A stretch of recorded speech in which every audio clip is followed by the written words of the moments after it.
Well, welcome to another episode of the Voice of Influence podcast. I'm your host, Fong Chua, and with me again, of course, is the happiest person on earth, Stacy McPherson. On the show, our aim is to break down the barriers of public speaking and allowing you to succeed and become the voice of influence. Welcome back, Stacy. How are you? Hello, everyone. Good to be here. Always a joy. And look at that smile. That smile always brightens the room, as I've alluded to last time about the power introductions. How you just walk on stage and everybody's like, wow, I need to hear more about this person because she shines every time she shows up on stage and has an amazing smile. So welcome back. Thank you, Fong. You have an amazing smile too, and your positive nature. Woo! Thank you. So today we have two other topics that we would like to jump onto, and those topics are creating content and also engaging and connecting with the audience.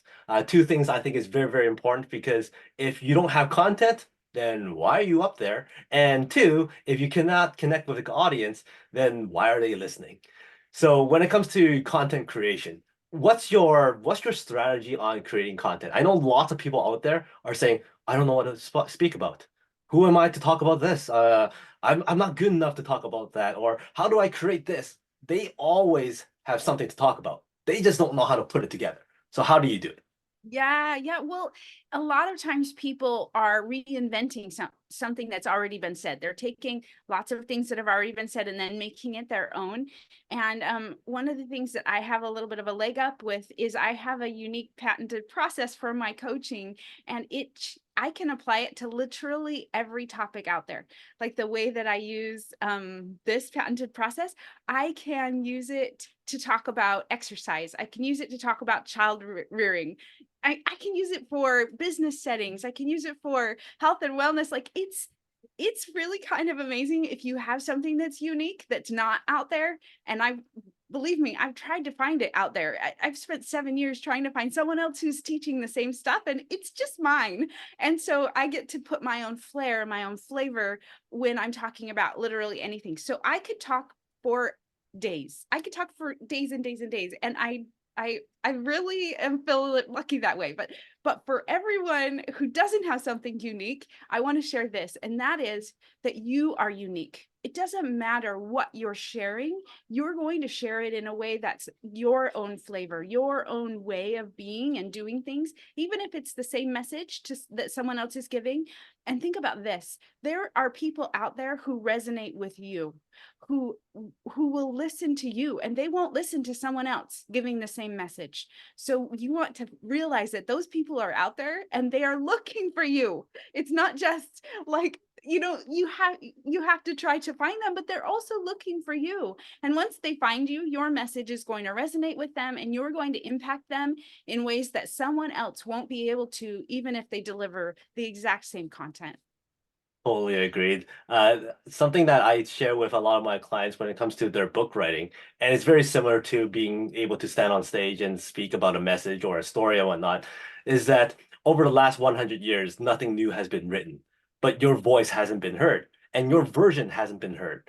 And the thing is, I could write the same book, I could do the same presentation, same speech as everybody out there with their content, but I may or may not be able to connect with the same people that will connect to you or to Sam or to Jocelyn or to whoever because their voice is different. Their experience is different. Their style is different.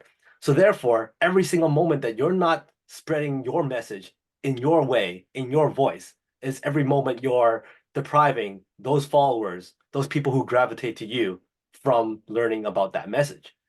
And that was told to me when I was struggling about writing my book. And now I'm sharing that to everybody I talk to because I think everybody has a message. Everybody can create that content. Everybody can write that book and go out there and talk about it because everybody's version is a little bit different. Now, when it comes to content creation, one of the biggest issues that people have is yes, they don't know what to write about, but the thing or talk about. But the thing is, once you start asking questions, all of a sudden they can fill in the blanks. For instance, so what's very important to you and what do you think people should know?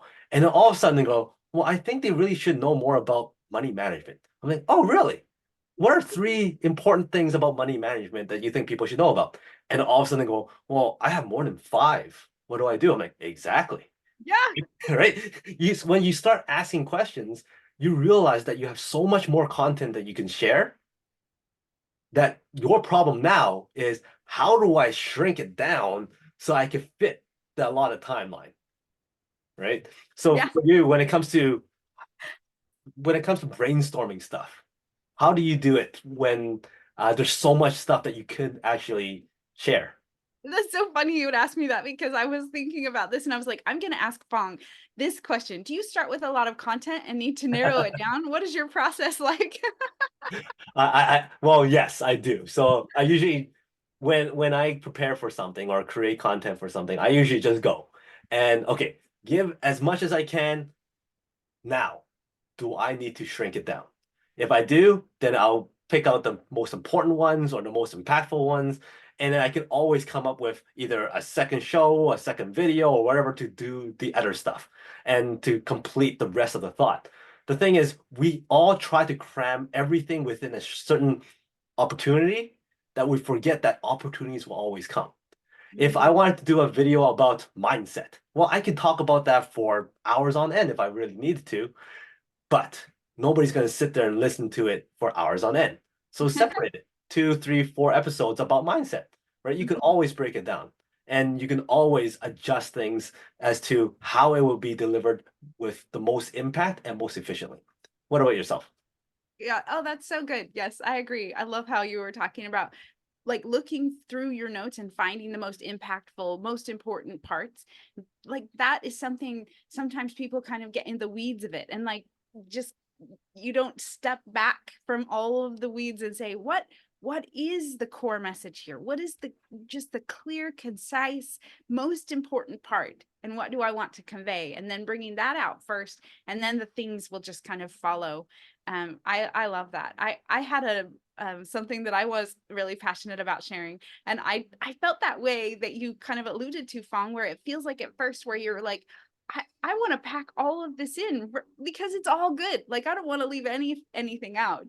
But then to realize, yes, there will always be more opportunities and you can create them, especially the way that Fong has done with his podcast. It's like he shares bits of his wisdom throughout each of his podcasts. And so you can find if he there was something else he wanted to say, he could say it in a future one. So that's really good advice. I like Awesome. that.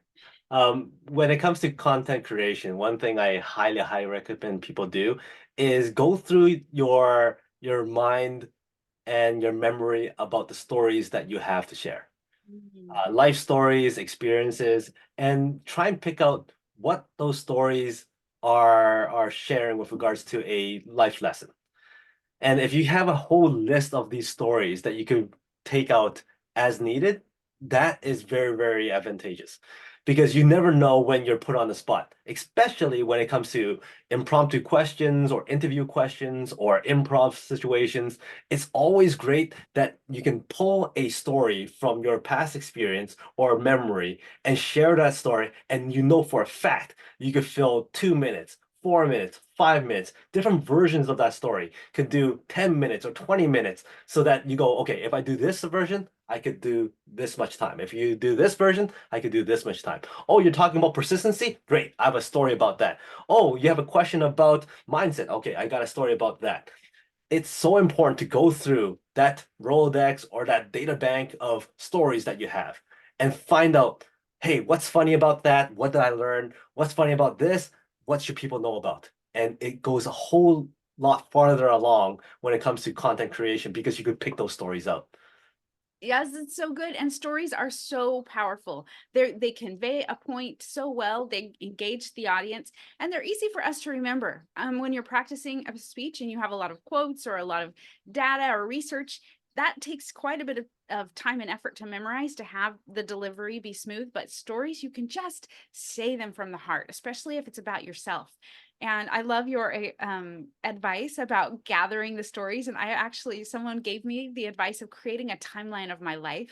And then in each timeline, come up with stories, memories, and that would create a story. And sometimes the story itself doesn't have to be like this powerful, amazing, and I did this. It's just something that, like Fong said, can teach a lesson, or you can align it with a topic.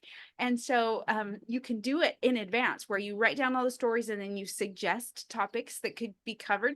And then also you can go the opposite way and say, I have this topic, and then go through and read your bullet points to represent each of your stories and say, which story could I tell? And things might connect in different ways. You might not have thought at first that this story would be perfect for teaching this particular principle, but then in hindsight, when you look through it, you're like, oh, this would be perfect. So yes. I'm going to put you on the spot then. Okay. A go-to story that you love sharing, that shares a moment of humor and a great life lesson. Okay. Okay. So this is my favorite one. So you're walking along and it's a beautiful day, and the sun is shining and the birds are singing, and up ahead you see a park, and it has these lovely winding paths and hills. And so you start to go into the park, and as you're walking along, you see up ahead on the hill something sparkling and glittering in the distance. And so as you get closer, you look down and you see it's a pile of broken glass. Well, this morning you decided to put on some comfortable, sturdy shoes to walk through this park, or have your walk for the day, and you could easily walk right through that glass. You have thick soles and heavy tread, no problem. But instead, you reach down and you slowly unlace the shoes and take them off. And then you take your socks off and you walk right through that glass. Okay, you're standing there on the other side. You look down, your feet are cut and bleeding, and you say, Stacy, I would never do that. So this is my story that I can bring out all kinds of different principles. And the main principle is that we all have a space in time when we're approaching the problems in life. We have a space where we can keep our shoes on, meaning our positive internal state, or we can take them off and freak out and be upset. And then the problem has the power to give us emotional pain.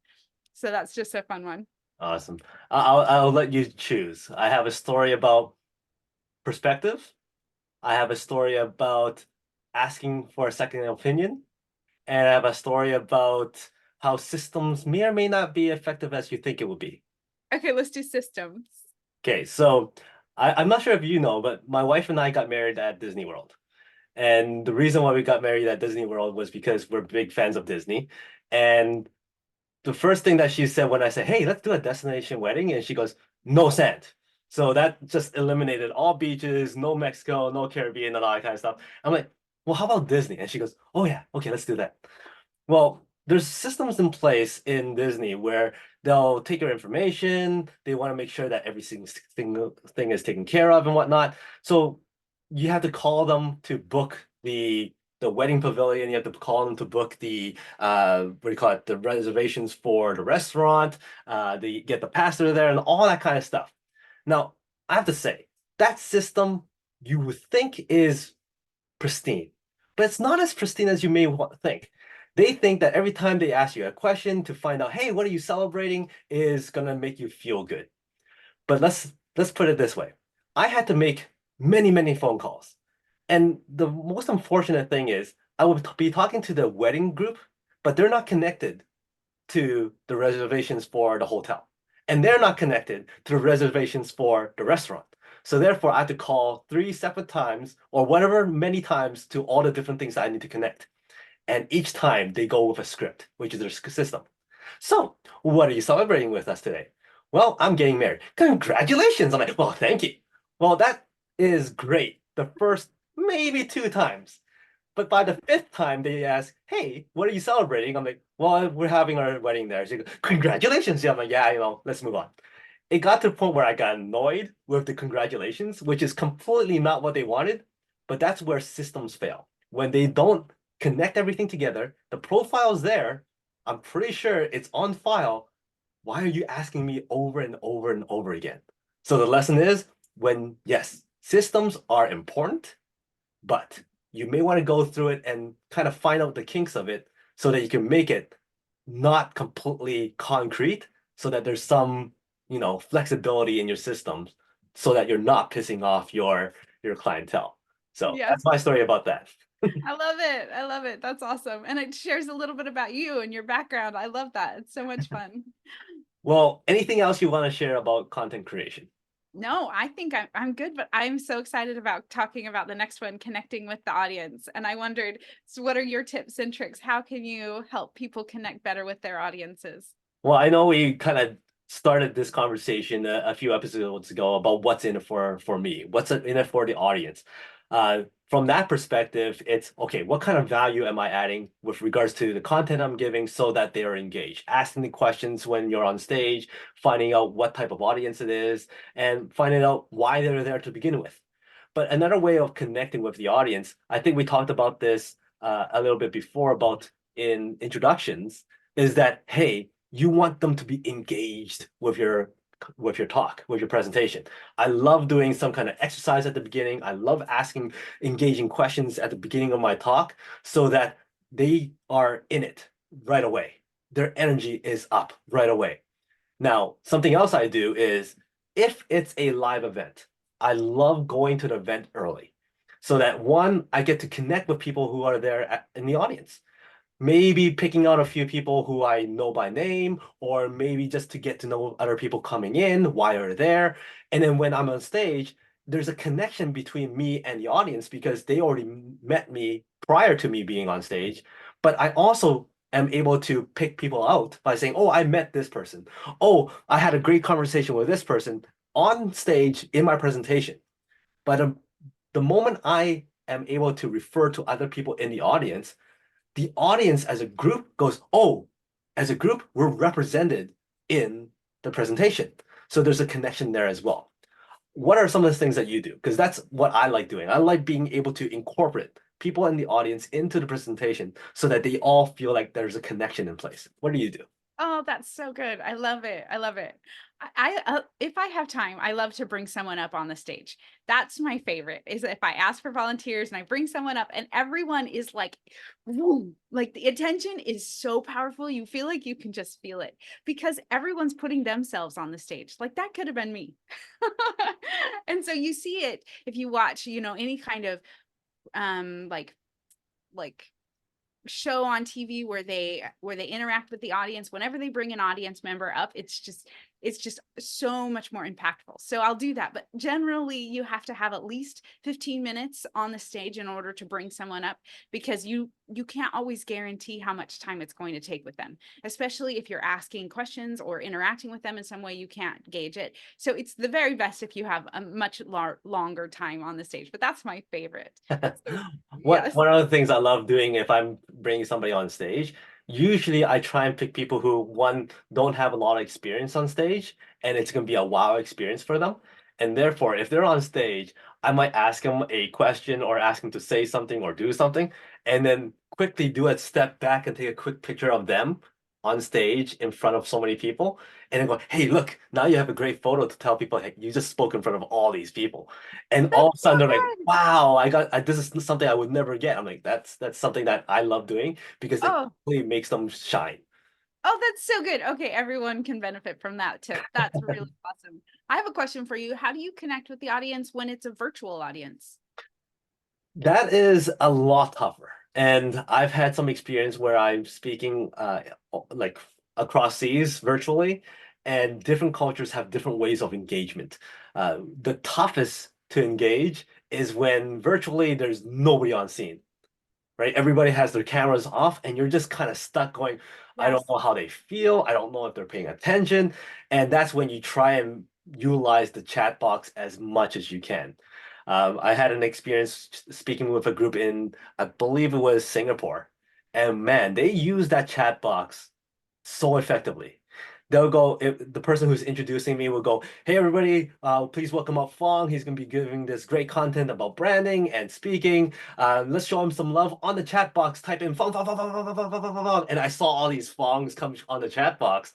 And then the host will also encourage the audience virtually to put in certain words that go, hey, what did you find engaging in the talk? And then go, oh, branding. And then you have them really engage in the chat. And that's how I think is one of the best ways to get people engaged is asking questions for them to respond in the chat box or giving direction so that they can do stuff in the chat box, whether it's telling them to repeat the person's name and saying yay or saying keywords.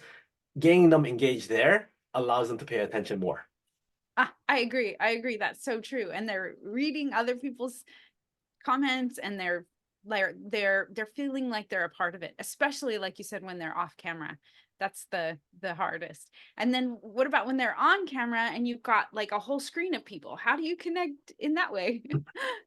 You try and get them to do certain things like, hey, everybody put your hands up, or hey, everybody give me a thumbs up. Something I think that you do a lot, and I see you do it very, very well, is one, you first ask people, hey, everybody turn your cameras on so we can make a great photo of everybody online. Right. And you've done that a few times, and everybody's like, yeah, sure, turn their camera on, and they do a pose or do a great smile. That's one way of bringing it. And also, if I see people starting to kind of doze off or lose interest, I try to do something like that to get their engagement. Hey, everybody, let's do something online here. Let's find a quick object or find a quick whatever it is on your desk and share with everybody on online right now. Just something. That's good. That's really, really good. I love that. Awesome. So when it comes to connecting on stage, what are some of the things that you say or you ask to get a gauge of what the audience is feeling? Yeah, Or some maybe activities that you get people to do. so one thing is, if you have the time, I love asking everyone to stand up. That just changes it like that. Like everyone gets to stretch, and it can take like less than a minute out of your speech, but it's like, oh yes, Stacy cares about me. She let me stand up, and then it gets kind of that endorphin from a little bit of activity going through their system, and then when they sit back down, then they're like, oh, live and awake. So that's one. What about you? I think you've seen my hee hee hoo ha thing where I get everybody where I split the audience up into three sessions and have them say a word and I point to them and kind of play it that way. That's one way I do it. The other way I do it is hey, everybody stand up, let's give me a power pose or something just to get them out of their seats to feel a little bit more comfortable. Other than that, it's really just hey, everybody relax, have fun, and just get engaged with what we're talking about. Ask questions. One thing online I find is very, very effective is calling people out. And when you call people out, all of a sudden other people will go, ooh, I might be called on, or ooh, I might be asked a question, and just getting that feedback. So for instance, during our sessions, there's a lot of times where I go, hey, everybody, let's do popcorn. Give me the first two, three aha moments during the first session, go. And I will call people by name, and all of a sudden everybody's like, okay, I need to pay attention now because I might be called on upon. So I think that's very, very effective. That's great. That's great. It's great for attention. It's great for interaction. It's great for helping them be ready, like ready for the next idea. Whatever idea you're throwing out, they're going to catch it much more likely if they're feeling like they're that involved. So Mhm. that's really great. And that's where improv comes in again, right? When you have an arsenal of improv games that you can do, whether you're online or on stage, that you could pull at an instant, you could get the audience engaged and have fun with it, right? Like if Yep. you all of a sudden online goes, hey, let's just do a quick game here, and I'll share with you what the lessons are after we play the game. They'll play the game, and then during the time when they're playing that game, you could think about the lesson because you're trying to get everybody involved, and then everybody's gonna have fun. They may or may not remember that you're supposed to tell a lesson. So Yeah. Yeah. That's really good. I love it. Yeah. Great example. cool. Yeah. Anything else that you want to share about connecting with the audience? So one thing is eye contact, and if I have a funny story, and that was was attending Toastmasters at the beginning of my journey, and one of the Toastmaster hosts, or the people that were putting on the event, said that I needed to improve eye contact. And so he was super intimidating. He was like, the powerful and really just really intimidating, really kind of bossy. And so I was like, I got up there and I looked in the face, in the eyes of everyone in that group except him, because he was so intimidating. I couldn't look at him or it would mess up my groove. And so then afterwards he was like, Stacey, you got to work on eye contact. And I was like, hey, listen, it's not actually that I'm bad at eye contact. It's that I don't want to look at you In a good way. in a good way. In a like I respected him so much that he was intimidating me. I'm curious, what was his comment after that? um he was like, "Oh, I didn't know. I will try to not be so intimidating." He was super chill. Like he was a cool guy. That is awesome. I think we've kind of covered as much as we can about engaging or connecting with the audience for today. But if you have anything else to share about that or any of the previous stuff that we talked about, for instance, the networking or the vocal variety that you want to share again, is there anything else you want to add? I would just like to encourage the audience because when there are times when you're planning to give a speech where it just feels like too much. It feels like it's too intense. Too much is required of me because there's so many different things I can focus on. It's just it feels like this barrage of things. So just kind of take a step back and say, it's okay. I am where I am. And just by doing it more, I'm going to get better. Just getting on stage more and more times, you're just naturally going to get better. So just kind of take a step back and be like, it's okay if I'm exactly how I am today. And I give this speech with all of the things that I would like to improve that I haven't yet. It's okay. That's one. And then also just keep awareness when you're thinking about the speech, because I know sometimes we'll have months to prepare and sometimes just a few weeks, but whenever you think about the speech, kind of check in with your emotional state and just go, is this something I'm still excited about doing? And I think about the benefit that I'm giving the world by sharing my message, or is it more of a, this is too much, I don't want to do it, and I don't feel confident and I don't feel like I'm going to do a good job. So just kind of check in with your feelings. And this even happened to me recently where I was like, I don't feel ready enough for this. And so just kind of realize that and the way you approach it, the way you allow yourself to carry on those kind of negative thoughts will not make you better. It won't make your presentation better to focus on the things that you want to improve, but you're feeling down about. So kind of change it. Do what you can to change your perspective or your attitude about yourself and about the speech, so that when that thought comes into your head, and it will, when you're not even preparing, you're just going about daily life, when the thought comes into your head about that speech that's coming up, try to do whatever you can to make it be positive instead of negative. Kind of like, I'm excited, like I have something to offer, like this is growing my talents. Maybe I'm not happy with where I'm at right now, but I'm going to get better. So like try to make it more positive and try to focus on the areas where you will feel naturally better about it. Mhm. So that's just my advice, because it's a big thing. Public speaking is huge. It's emotional for us. It's challenging. It's really, really difficult. Maybe it's not the first thing on our list of things we're afraid of, but it's definitely on that list for a lot of people. Exactly. And I liked how you said that if it's too much or it's too overwhelming, one thing that people can do is simplify it. Simplify it so that you are comfortable. Make it shorter, make it different so that it's easier for you to deliver it.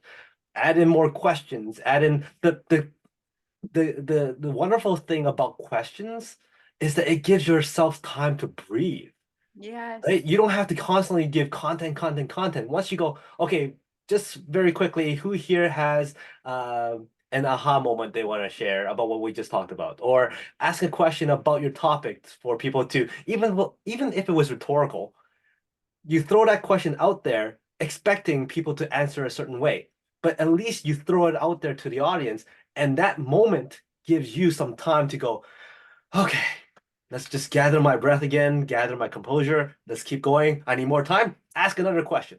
So so that you can buy some more time to get more comfortable. And the more you get people engaged and connect with the audience, that even makes your presentation and you more relatable to them. They'll Mhm. remember you more because they feel that you've included them. Yeah. So you don't have to worry too much about how much content I have. You have to worry about, okay, what are one or two things I really want to get out there? But to get that out there, I need to ask more questions. Make it simple. Be more comfortable. And I find that that's very, very important when you're going up on stage or when you're on the virtual stage sharing a story or whatnot. So thanks for Awesome. that. Awesome. Good Yes, so stuff. good. So next week, or next episode, we'll be talking about a few more topics. I think we have a few more to go, and I can't wait to jump onto those topics. Yeah, I'm excited. Thanks for joining us. Awesome. We'll see you again next time. Remember, when you speak with confidence, you have the voice of influence. We'll see you later.